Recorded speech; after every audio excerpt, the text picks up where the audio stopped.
네, 이분은 지금 이제 68세의 남성분이고 키가 160에 59kg시면서 중요한 증상들이 특히 아침에 몸이 무겁고 피곤하다라고 얘기를 하고 계시고 또 특별히 스트레스를 좀 받은 일이 있으셨다 얘기를 하시는 걸로 봐서 좀 제가 봤을 때는 약간의 좀 신경이 조금 평소에도 좀 예민한 분이 아니셨을까 생각이 들고 체중도 그렇게 많이 나가시는 편이 아니시라서 전체적으로 좀 기운에 해당되는 부분들도 좀 또 나이가 좀 연세가 있으시기 때문에 좀 기운이 좀 더 부족한 부분도 있지 않을까 이런 생각이 듭니다.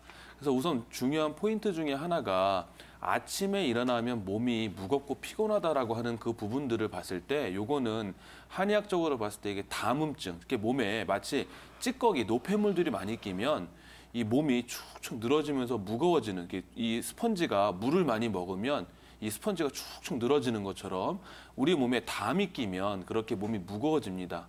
그래서 그런 관점으로 본다고 하면 아까 전에 황만기 원장님께서 말씀하신 첫 번째 이 습담의 찌꺼기가 심장이나 담, 흉곽에 영향을 주면서 이 순환을 못 시키게 되면 우리 몸에서는 나타나는 또 하나의 이 추가적인 반응 중에 하나가 뭐냐면 정충증이라는 게 생깁니다.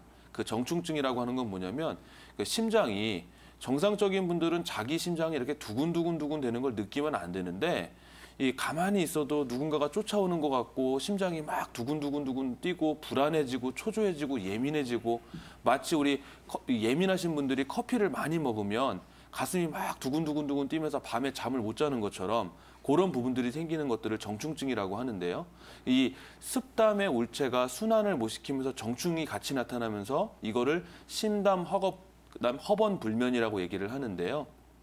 결국은 이 심장과 담에 습담이라고 하는 찌꺼기가 영향을 주면서 문제를 일으키는 것들로 인해서 담음증이 생기시는 것 같습니다. 그래서 이런 분들은 반드시 중요한 것들이 해야 되는 것도 있지만 하지 말아야 되는 것들이 있는데 아까 전에도 황 원장님께서 말씀해 주신 것 중에서 정충증, 팔피테이션을 일으키는 그런 부분들은 반드시 피하셔야 됩니다.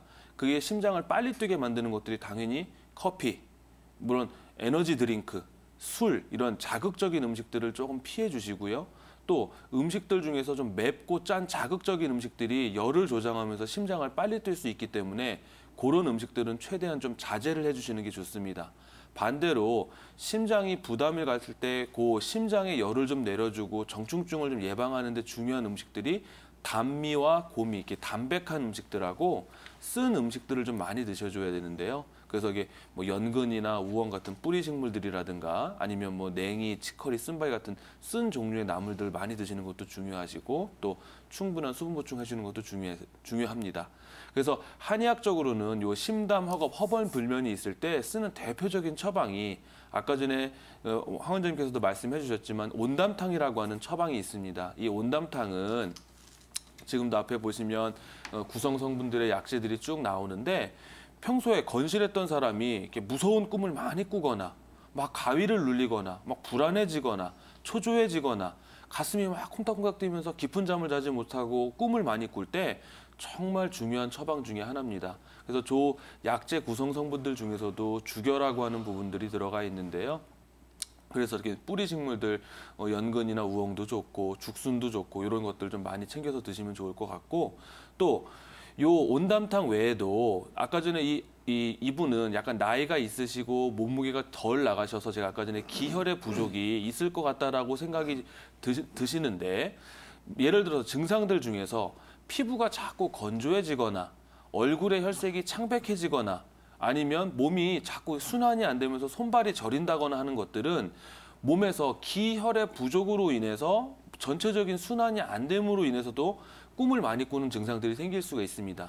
그럴 때 쓰는 대표적인 처방이 귀비탕이라고 하는 약들이 있습니다. 그래서 아까 전에 황 원장님께서도 귀비탕이나 온담탕이 참 중요한 약이라고 말씀해 주셨는데 증상에 따라서 지금 제가 말씀드렸던 기운이 딸린다거나 혈액량이 모자라는 증상들이 같이 있다고 하면 그 귀비탕하고 온담탕을 같이 섞어서 합방을 해서 처방을 받으셔도 참 좋은 역할들을 하게 되고요.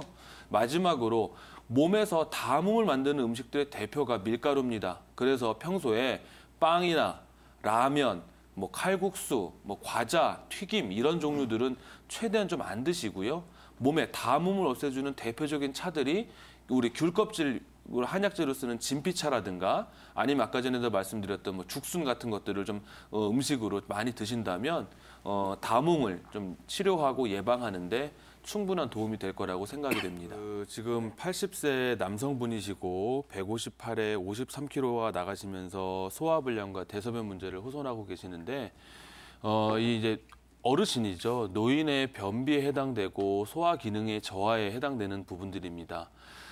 제일 중요한 부분들은 이분 이 체격을 봤을 때 제가 봤을 때는 뭐 물론 직접 뵙고 진맥을 보고 진단을 해드려야 되지만 제가 봤을 때는 몸무게가 남성분인데 50kg대 나가시는 걸로 봐서 평소에도 그 어렸을 때 그 젊으셨을 때서부터도 그렇게 뭐 대식가라거나 이렇게 뭐 이렇게 음식을 많이 드셨던 분이 이렇게 몸무게가 빠진 것 같지는 않고요. 주로 이제 경향성이 소화 기능이 조금 약하신 소음인의 기질을 갖고 계시지 않을까 이런 생각이 듭니다. 그래서 보통 이 소음인들이 타고난 비위의 기능 자체가 좀 약하시기 때문에 다른 사람보다도 만성 위장병이나 만성 소화불량들을 많이 호소하시게 되고 당연히 어르신들은 이제 소화 기능 자체가 떨어지면서 음식을 잘 못 드시게 되면 먹는 게 적어지시다 보니까 이 기운이 딸리시는 것도 있지만 드시는 것 자체도 적기 때문에 노인분들이 변비가 많이 생깁니다. 마치 젊은 사람들은 피부가 항상 매끈매끈하고 인설이 안 일어나고 건조해지지 않는데 노인분들은 나이가 드시면서 자꾸 인설이 일어나고 몸이 건조해지면서 몸에 있는 수분기들이 많이 떨어지기 때문에 변비가 또 잘 생기게 되시는 그런 하나의 기전이 될 수 있는데요. 제가 봤을 때 이분은 그래서 두 가지의 관점에서 조금 생각을 해봐야 되지 않을까. 첫 번째는 체질론적으로 워낙 위장 기능 자체가 좀 약하시기 때문에 이런 분들은 평소에 위장 기능을 좀 더 건강하게 만들어주는 그런 부분들의 치료법이라든가 뭐 약물 치료라든가 음식들이 필요할 것 같은데 한약적인 관점에서 첫 번째로는 하복부 아랫배가 따뜻해야지만 위장의 연동 운동이 좋아지기 때문에 이런 분들은 제가 꼭 집에서 아랫배에 따뜻한 찜질을 많이 하세요. 뭐 족욕이나 반신욕을 많이 하세요. 시간이 되시면 한의원에 가셔서 왕뜸 같은 것들을 좀 뜨시면서 위장의 연동 운동을 촉진할 수 있게 그런 부분들을 좀 권해드리고 싶고 또 위장의 연동 운동이 좀 약하신 분들은 뭐 보중이끼탕이나 육군자탕이나 이렇게 기운을 좀 끌어올려서 위장의 연동 운동을 좀 촉진시켜주는 그런 약들이 있습니다. 그래서 그런 약들을 통해서 이 소음인들은 사실 음식을 먹는 것만 가지고는 해결이 좀 안 될 때도 좀 있습니다. 그래서 그것들을 조금 더 뭐 치료라든가 약을 통해서 좀 보충을 해주면 충분히 도움을 될 수 있는 부분들이 있기 때문에 그런 위장의 연동 운동을 끌어올리는 데 있어서는 뜸이나 약물요법들을 권해드리고 싶고 두 번째는 사람이 먹는 것들을 잘 먹으려면 밑에서 잘 빠져나와줘야 쉽게 말하면 적체되어 있는 게 많이 쌓이면 들어가는 게 안 됩니다. 그래서 노인 변비들을 반드시 해결을 해줘야 되는데 그 노인 변비들을 반드시 해결해 주기 위해서는 평소에 식이섬유가 많은 음식들을 좀 많이 드시고요. 그다음에 충분한 수분 보충 많이 해주시고 대표적으로 기허, 이게 어르신들이 노인분들이 기운이 딸리면서 변비가 생길 때 동의보감에 보면 노인성 변비의 대표적인 약 중에 하나가 소풍순기원이라고 해서 어르신들의 기혈을 손상시키지 않으면서 몸도 해치지 않으면서 좀 편안하게 장의 운동성들을 촉진시키면서 대변을 잘 볼 수 있게 만들어주는 그런 약들이 있습니다. 그래서 뭐 변비가 없는데 굳이 뭐 소풍순기원이라든가 승기환유라든가 이런 약들을 굳이 드실 필요는 없지만 만약에 대소변에 장애가 있고 문제가 있으시다 그러면 경우에 따라서는 그런 약들을 통해서 또는 식이섬유가 충분히 많은 음식들을 통해서 변비들을 해결하시고 평소에 뜸을 뜬다거나 위장의 연동 운동을 강화시켜주는 약들을 좀 꾸준하게 드시면 충분히 도움이 되실 것 같습니다.